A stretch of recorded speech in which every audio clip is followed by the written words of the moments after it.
to Reds, Talking Reds. Tuesdays Talking Reds with me, Gareth Roberts, him, Robert Gutmann. Full name there for you, mate. It's fine. Mr. Robert Gutmann. Mr. Robert Gutmann. TVs. It's been mad, Rob. I think we've got to start by saying that. It's been a mad time, a mad season. The madness is continuing. Loads of fallout still from what was seen at Old Trafford. Lots of talk of WhatsApp groups forming. I'm surprised that is a story. So there's one being formed between supporters of the big six clubs. Yeah. So they've formed a WhatsApp group. Big WhatsApp group. I know, so they can talk about like protests and what to do about their owners and things like that. There's another one being formed of all the broadcasters apparently. So Gary Neville, Carragher, Jake, McManaman. Oh, can we be on that one? Genius. But there's loads of. I mean, it is just mad, Rob. And I think before we dig into any of the stories that are going around, just how have you felt about the last few days? I don't really know. My head's spinning on it, to be honest with you, because I mean the story that unfolded at what day was it? Sunday. Sunday, yeah. It was about them, but it was about us and the wider football family. But a lot of it was about the fact that I wanted to watch Liverpool play, and I'm feeling a bit of a void in my life from that. You don't know when it's going to be either. No. I mean, there's not much space for it in the fixture list, is there now? Probably the 16th, I reckon. You'd have to move West Brom to midweek. Which means we'll play 5 league games in the space of 14, 15 days, which is a bit mad. I'd say it's a bit unfair, but that would be a bit harsh, wouldn't it? I'm very up for them being docked points for this, despite being, sympathetic to the cause of the supporters. But no, in all seriousness, I don't know. Just as I said, it's what's the word? It's just a myriad of issues going on and shifting about exactly what you think about what and where and how. But mainly I really do want to watch some football. I want to watch Liverpool redeem themselves. Southampton on Saturday. We've got a long time to wait. Plenty of days to talk about all the other stuff that's going on. Today what we've got going on is Spirit of Shankly, or some representatives of our meeting with the Chief Executive of Liverpool, Billy Hogan. I think it's fair to say, Rob, that we're not in the same place. Like, I spoke to Man United fans a few times literally for a show, but last week, the week before, there was the idea of joint protests and things like that. There was the idea of, was there any appetite for Liverpool en masse to go to Old Trafford and get involved, basically. I could only give my views on that, but my views when I gave them were, I don't feel like that is the temperature currently around our club. I think people are unhappy, don't get me wrong, about the Super League proposals, but I think it's very much, well, let's see what they do now. Let's see what comes out of this meeting with Billy Hogan, etc. Yeah, absolutely. I listened to your interview with the chap from United We Stand, and you made that point really well, I thought. We're not in the same place they are with their owners by any stretch of the imagination. In fact, if you rewind a week before the ESL debacle, if you took the temperature of the fan base from all parts of the world, the local, far and wide, everyone would have gone, you know what, they, in the sense that we've won stuff and feel quite happy about, the club have delivered.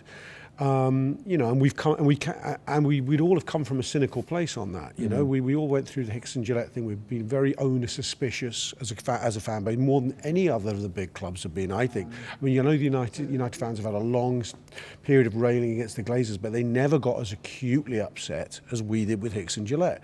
That was a real existential crisis where we thought they could take us over the financial abyss. But so it's strange for them to be in the club that has escalated it to this level. It's very unclear to where we're going from here, because it's sort of, what wars are we all fighting? And this is what's leaving me a bit bemused by the whole situation. I mean, I thought I started the season thinking VAR, or 2 seasons ago thinking VAR was a good idea, to now thinking I need it paused until they've got a better plan on VAR, and I would happily march on Parliament to get rid of fucking VAR. But what I'm getting at, I'm not even being flippant, is I would have liked us to have surrounded the Etihad Stadium after the FFP rubbish last summer, where UEFA just let City off the hook for I'm going to say it, and someone from City can sue me, an epic fraud as far as I could see it. So there's a wide range of things for us to feel very, very heated about. Yeah, there is. It does kind of feel, though, that there is something bubbling this time. We've been here before. You're of a vintage the same as me, where we can remember, you know, government sticking their oar in the past and, you know, talk of reform and change and all that, and then nothing really changed. This time it does feel, I mean, look, all WhatsApp groups are being formed. It does feel as though, something though has got to give, both locally for us Liverpool-wise, but also in terms of governance of football in this country. Yeah, it's interesting that the government piped up in a positive sense nominally for fans, almost for the first time in my lifetime, apart from at the time of the final stages of Hillsborough Justice process. I mean, back in the 80s, government was very much anti, as a lot of society was, a lot of the media was very anti the football fan because they saw them as hooligans. There was almost a vibe in the 80s, you might just about remember it, that do we need football in our society? It's just a negative thing. Whereas we seem to have come to a place where we go, no, it's a really important community and cultural thing, and it's probably a part of government's role to protect that cultural aspect. And if it brings about real regulation, I mean, I know there's all sorts of things about the 50+1 fan ownership idea, which is very, very interesting model. I'd like to see it in statute, the protection of certain aspects by government, that, you know, certain holy cows, you don't move grounds without Whitehall approval, you don't change kit colours, you don't bring certain ratios of debt, things like that. We could bring into play without affecting the core competitiveness of our sides relative to Europe. And I think there's a big onus on government now.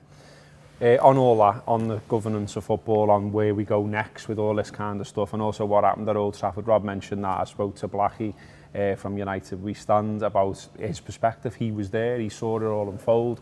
He's in all the WhatsApp groups. He knows what was going on, why it happened, and why they're so unhappy with the Glazers. So you've got that out there on the Anfield Wrap. Also out there as well, I spoke to the Football Supporters Association's Ashley Brown.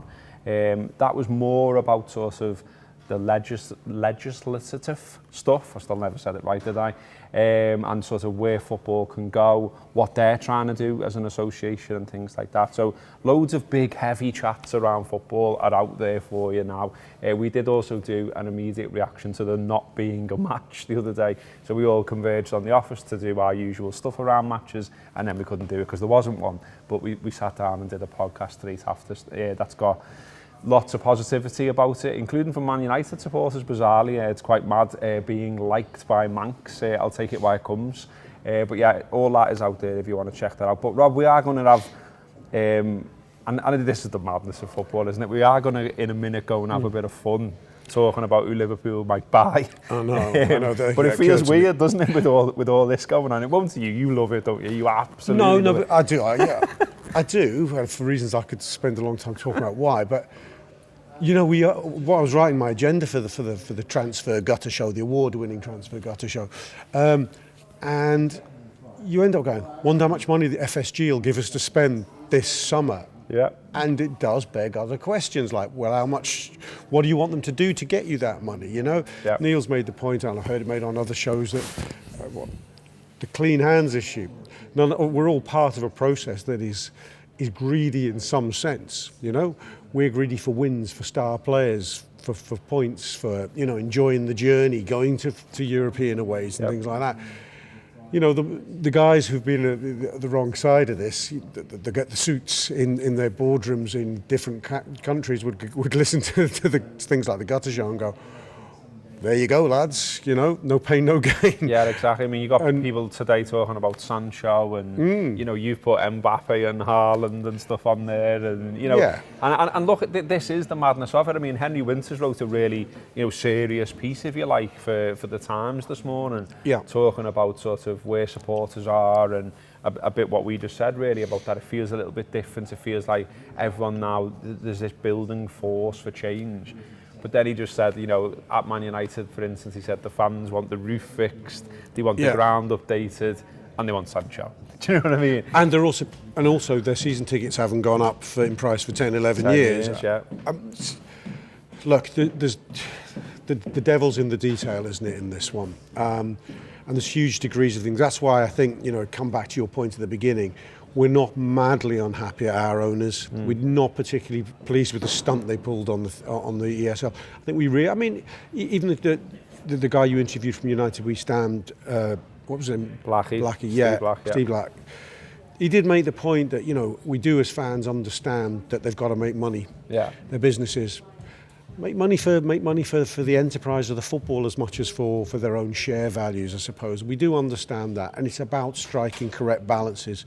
I think we have to have adult conversations, and I think the one thing that occurs to me is I sometimes think they'll be sitting there in their, let's call them ivory towers, thinking they don't understand what we have to deal with, the deals we have to do just to keep paying the wages of a Raheem Sterling or a Jadon Sancho.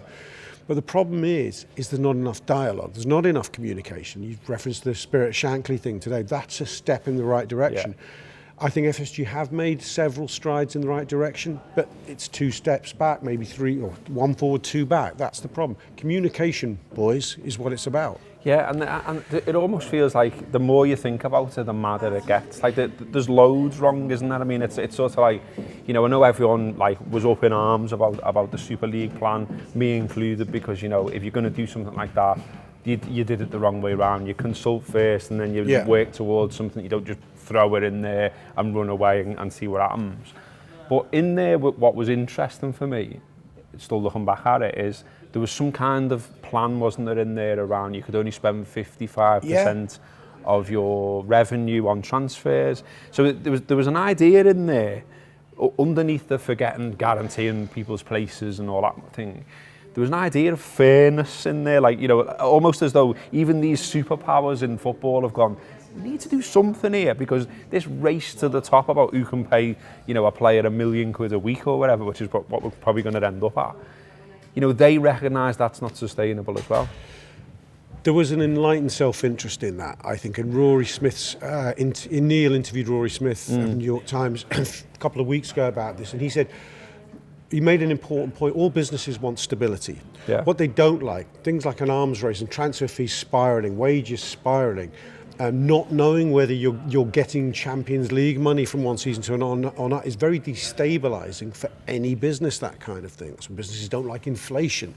It's an old maxim. So they want these things that, yeah, they did. They were talking about wage caps. They were talking about caps on transfer spending. I mean, if they'd asked me as a fan, what would you pitch to bring the fans along with this? And I've said this on a show. I just said, show them the route. What this could bring about if they delivered it properly is bigger. So these teams could all aim to, within 10 years, to have 120,000 capacity stadiums with seats at half their current price in real terms. Because the real money in football isn't in ticket prices, it's in sponsorship and TV deals. They could act, and you just said to fans, what, cheaper prices, half price tickets and more seats? What's not to sign up for? No, okay, we'd have had problems with the closed shop element, but that could have been modified. I mean, the truth behind the closed shop element is, of those 15, I'm going to just pick a figure, 12 to 13 of them are in the Champions League every year anyway. So we were talking around the margins, or Arsenal or Tottenham as they're known, you know, and AC Milan. Yeah, and there's the UEFA plan, by the way, which is sort of going through the back door, and everyone seems to have... Well, yeah, as though UEFA are paragons of virtue. Yeah, exactly. So it's like, which horse are we backing here? This is the problem. I think the huge problem with the Super League plan was a massive one of presentation, as much as anything else. Yeah, I'm sure it'll all come back round, and whatever happens, we'll keep on talking about it. I want to just do one little bit. I know I've just said we're going to go and do the award-winning gutter in a second. But one little bit which is quite newsy, because it's sort of out there today, are these quotes from Mo, and I know we're going to do it on the gutter, but we can do it on here as well, I think, just briefly. Mo basically saying, still no one spoke to me about my contract. He's got 2 years left to go. Yeah. He is obviously a world superstar. His figures in front of goal are unbelievable, despite all this weirdness of he's not a natural goal scorer, etc. Where do you think this is all going? What's happening? I mean, we're only speculating, of course, but you know, why wouldn't you want to tie Mo down? It's not just Mo, though, is it? It's Virgil's not been tied down. Fabinho's in the market. We're seeing them probably going as far as letting Ginny's contract run to nothing. I think it's the pandemic. I think, you know, they're looking at, again, this is the sort of gap between them as business people and us as football people. And we're not entirely rational. We're going, he's our best player, you know, just fucking sign him. I'll be so upset if he goes. And they're going, you know what? He wants 350 grand a week. that's not the market value anymore. It's collapsing. We'll see transfer values collapse, we'll see wage collapse. We're going to wait and see. Now that means we live on our nerves, but that's so. I'm not saying they're right. I think you've got to be very careful around your best players. But with 4 or 5 contracts to sign up for, you're very dangerous if you offer. And Mo Salah's agent is also watching. He's going, you know, we want 350 grand, as we'll go elsewhere. Everyone thinks they've got different leverages. And that's why we're seeing this impasse, I think. Yeah, we'll get into that properly on the gutter. So do subscribe. If you subscribe already, thank you very much. If you don't, get stuck in, download the app. You can get some free tokens on there, and you can get stuck into some of the content that we normally charge for nothing, as a little bit of a taster. And then if you like it, do sign up, get involved. That has been today's Talking Red from the Anfield Wrap with myself and Rob. Leave us some comments. We always read them. Lots of people have sent us emails, good, bad and ugly, over the weekend. They all got read as well. We might not reply to them all, but we do talk about them in here, and we try and, you know, tailor what we're doing to what you want. So anything you want to see that we haven't done as well, just give us a shout. Up the Reds.